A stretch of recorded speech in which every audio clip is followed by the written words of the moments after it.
Injil merupakan kabar baik yang berisi tentang kerajaan Allah dan kabar keselamatan bagi umat manusia.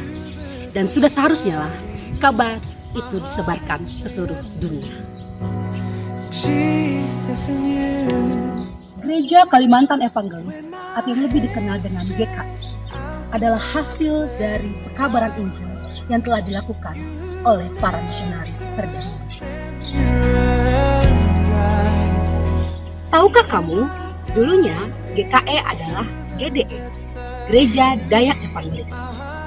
Kalau belum tahu, yuk kita sama-sama menilik kembali pekabaran Injil di Pulau Kalimantan sampai lahirnya GKE. Lihat ku bewe tuna jalan, aluji tohi tarata katawan. Hendak nampalampang kisah ketika ihuran budaya Dayak Pulau Kalimantan. Bernstein mengadakan upacara angkat salah satu cobaannya ialah terjadi pemberontakan yang dilakukan oleh Hidayat dari Kesultanan Banjarmasin tepatnya pada tanggal 1 Mei 1853 dengan motif untuk mengusir orang-orang berkulit putih dari Kalimantan.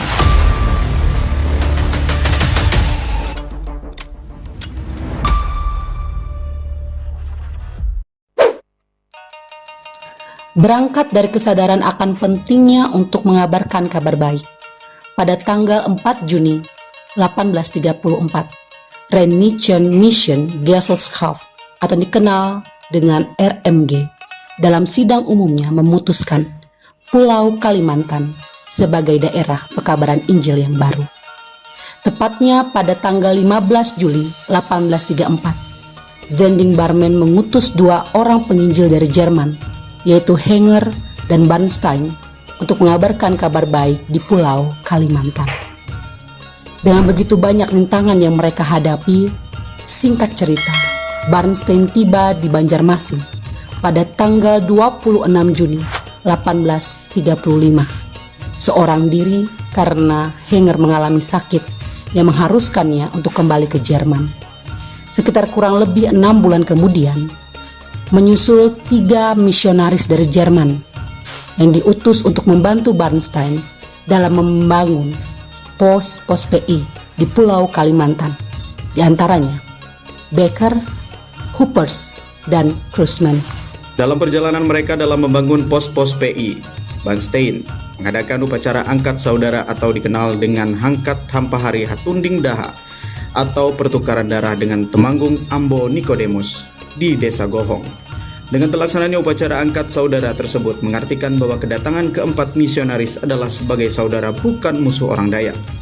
Dengan begitu pula, pembangunan pos-pos PI di Pulau Kalimantan diharapkan akan menjadi lebih mudah. Pos PI pertama adalah Betabara yang terletak di tepian Sungai Murong, Kabupaten Kapuas, Provinsi Kalimantan Tengah.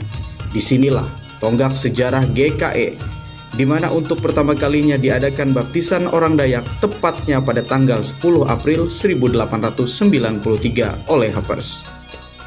Pada tanggal itulah ditetapkan sebagai hari lahirnya Gereja Kalimantan Evangelis atau GKE. Pos PI yang kedua berada di Palingkau yang didirikan oleh Becker pada tahun 1840. Tepat pada tanggal 31 Oktober 1842 terjadi baptisan besar-besaran yang dilakukan oleh Becker.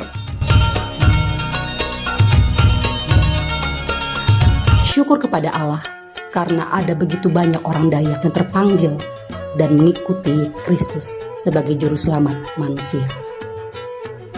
Namun tak bisa dipungkiri bahwa hambatan pasti ada dan sulit untuk dihindari dalam mengabarkan kabar baik ini.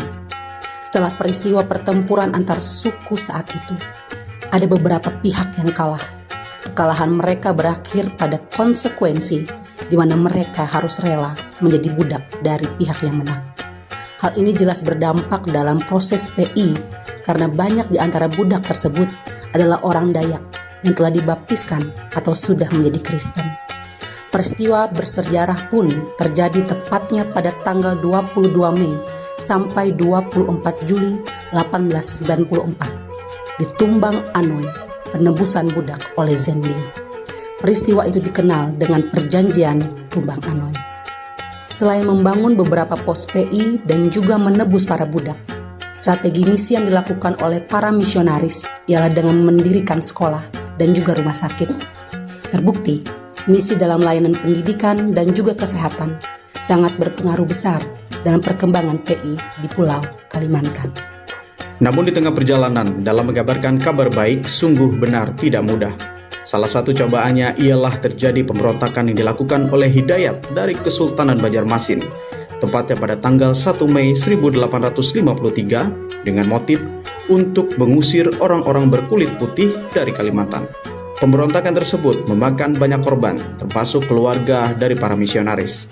Tercatat ada 4 orang misionaris, 3 orang istri, dan 2 orang anak mereka yang mati dibunuh. Sungguh catatan sejarah yang sangat melukai hati. Sekaligus mengingatkan kembali bahwa keberadaan Gereja Kalimantan Evangelis hingga saat ini bukan hanya sebuah kebetulan semata, namun adalah buah dari perjuangan dan pengorbanan yang tak ternilai dari seluruh keluarga misionaris. Berbagai tantangan dan cobaan terus-menerus menghampiri. Namun semangat juang dari Zending dan para misionaris dalam mengabarkan kabar baik tidak akan pernah padam. Perjalanan PI di Pulau Kalimantan masuk dalam periode baru, yaitu berada dalam naungan Basel Mission atau disebut dengan BM, sejak tahun 1920 sampai 1935. Zending BM bersama dengan para misionaris mulai merancang kembali strategi penginjilan dengan menyesuaikan konteks situasi pada saat itu. Di antaranya, pada tanggal 3 sampai 4 Maret 1925, diadakannya pertemuan para misionaris dan sejumlah utusan jemaat yang ada. Kemudian dilanjutkan dengan konferensi pengerja Zending pada tahun 1926, 1928, dan 1930. Selanjutnya, sejak tahun 1930 telah dimulai persiapan membentuk jemaat-jemaat yang akan tersebar di Kalimantan. Salah satu contoh dari persiapan itu ialah didirikannya sekolah teologi di Banjarmasin yang kita kenal dengan STT GKE Banjarmasin pada tahun 1932. Harapan akan perkembangan pekabaran Injil di Pulau Kalimantan pun semakin besar. Sehingga sejak tahun 1925, orang-orang Dayak mulai memikirkan identitas diri mereka. Pada tahun 1935 di Banjarmasin, Zending BM mengadakan konferensi yang dihadiri oleh H. Winspi, Inspektur Zending Basel Kalimantan, dan Dr. H. Kramer, serta Mr. S.C. Graf van Renwick, Konsul Zending Jakarta. Konferensi itu menghasilkan suatu rencana peraturan Gereja Dayak Evangelis. Itulah cikal bakal lahirnya Gereja Dayak Evangelis atau yang dikenal dengan singkatan GDE, yang dianggap mampu menggambarkan jati diri dari orang-orang Kristen Dayak di Kalimantan. Seiring berjalannya waktu, GDE mengalami reformasi gereja dengan ditandai perubahan nama dari GDE menjadi Gereja Kalimantan Evangelis atau yang kita kenal dengan GKE. Tepatnya pada persidangan Sinode Umum GDE yang kelima di Banjarmasin pada tahun 1950. Reformasi ini dilakukan di atas dasari bahwa gereja tidak lagi membatasi diri sebagai gereja suku, namun juga sebagai gereja yang terbuka untuk semua orang yang ada di Kalimantan.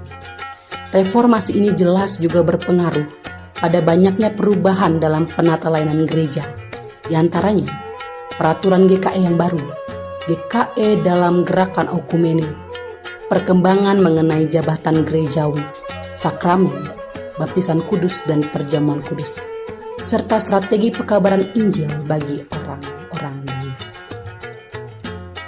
GKE saat ini mengalami perkembangan yang sangat pesat. Terlihat dari data yang ada, pemekaran resort dan bertambahnya jemaat masih terus berkembang sampai saat ini.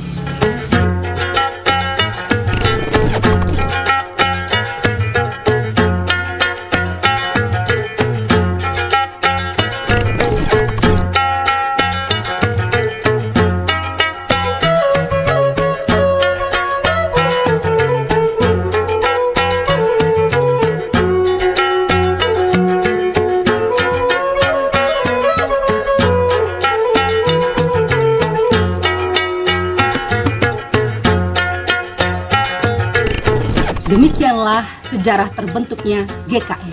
Semoga tayangan tadi dapat membuka kembali nilai sejarah untuk kita semua dan bisa memberikan apresiasi kepada para pendahulu kita. Saya, Ika Lestari Simarmata, dan seluruh kru yang bertugas mengucapkan terima kasih dan sampai jumpa di GKE Youth Project selanjutnya. Tuhan Yesus memberkati. Shalom.